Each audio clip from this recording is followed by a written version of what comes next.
दोस्तों, इत्तेफाक या धोखा, ये दो शब्द बेहद कंफ्यूजन से भरे हुए हैं। कई बार हमारे साथ ऐसा होता है, हमें किसी के होने का धोखा हो जाता है, या फिर हम कई बार ऐसे काम कर देते हैं जो इत्तेफाक से हो जाते हैं। लेकिन आज हम आपको कुछ ऐसी कहानियां बताने जा रहे हैं जो हो तो गई थी नॉर्मल तरीके से, लेकिन घुमा फिरा के इसे इत्तेफाक भी कह सकते हैं। क्योंकि अगर एक वॉर में चल रहे प्रथम सैनिक को एक जगह दफनाया जाए और उसी वॉर का अंतिम सैनिक भी उस पहले वाले सैनिक के कब्र के बगल में दफनाया जाता है, तो यह इत्तेफाक नहीं था, ऐसा आप सोच रहे होंगे, लेकिन ये रियल में इत्तेफाक ही था। तो आज हम आपको ऐसे ही मजेदार वीडियोस दिखाने वाले हैं, तो वीडियो के एंड तक बने रहिए। The first and last soldier killed in WWI are buried next to each other. दोस्तों, कभी आपने ये सोचा है कि एक ऐसा इत्तेफाक जिसमें अगर एक विश्व युद्ध चल रहा हो और उसमें मारा गया पहला सैनिक को सम्मानजनक कहीं दफनाया जाता है, और इस विश्व युद्ध के खत्म होते ही उस विश्व युद्ध में मरा अंतिम सैनिक उसी सैनिक के बगल में दफनाया जाता है।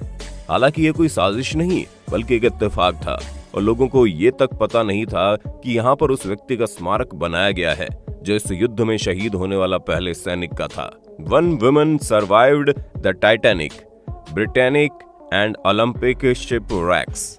वायलेट जेसोप एक नर्स और एक समुद्री जहाज की जे परिचारिका थी, जिन्होंने 1912 में टाइटैनिक और उसकी बहन जहाज HMHS ब्रिटेनिक की दोनों दुर्घटनाओं से बचकर मिस अनसिंकेबल उपनाम अर्जित किया, जो 1916 में उसी भाग्य से मिली थी। लेकिन जब भी ये जहाज एक दूसरे से टकराई थी तो ये बच गई। An engaged couple discovered their parents almost married one another। दोस्तों, कुछ समय पहले स्टीफन और हेलेन ली ने सगाई की थी, लेकिन जब उनके परिवार वालों ने एक दूसरे के रिश्तेदारों की खोज की तो पता चला ये दोनों पहले से रिश्तेदार रह चुके हैं। दरअसल न्यूयॉर्क में अपनी सगाई की पार्टी के दौरान परिवार की तस्वीरों को देखते हुए इन्होंने महसूस किया कि दुल्हन की माँ और दुल्हन के दिवंगत पिता ने 1960 के दशक में कोरिया में शादी कर ली थी, लेकिन अन्य रिश्तों में चले गए क्योंकि उनके माता पिता ने अस्वीकार कर दिया था। लेकिन इनका ये प्यार उन्हीं का होता और पोती साझा करते हुए नजर आए, क्योंकि ये एक बहुत बड़ा इत्तेफाक था। Tsutomu Yamaguchi survived both Hiroshima and Nagasaki bombing.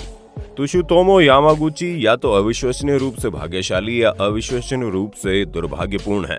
इस पर निर्भर करता है कि आप इसे कैसे देखते हैं।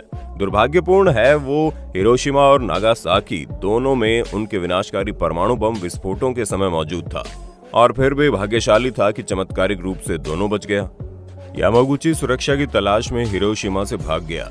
नागासाकी में केवल सफेद रोशनी की दूसरी चमक देखने के लिए जो रेडियोधर्मी राख से जलने में उसके शरीर के आधे से अधिक हिस्से को कवर करेगी। यामागुची एकमात्र व्यक्ति था जिसे जापानी सरकार ने दोनों बम विस्फोटों में जीवित रहने के रूप में मान्यता दी है। दुख की बात है, 2010 में कैंसर से उनकी मृत्यु हो गई। A couple found wedding vows in a bottle written on the same day they wed। दोस्तों, अब इस कहानी में भी बड़ा ट्विस्ट है। दरअसल फ्रेड और लिनेट डुम्बेडॉर्फ अपने कुत्ते के साथ समुद्र तट पर टहल रहे थे जब उन्होंने किनारे पर धुली हुई एक छोटी प्लास्टिक की बोतल में कुछ देखा। जब उन्होंने करीब से देखने पर उन्होंने पाया कि ये एक संदेश था जिसमें एक अन्य जोड़े मेलोडी कैलोस्का और मैट बेहर्स की शादी की प्रतिज्ञा शामिल थी, जिन्होंने हाल ही में मिशिगन झील के एक समुद्र तट पर अपना विवाह समारोह किया था। तो दोस्तों, आज के लिए बस इतना ही। अगर आपको हमारी वीडियो पसंद आई हो तो वीडियो को लाइक और चैनल को सब्सक्राइब करना ना भूलें।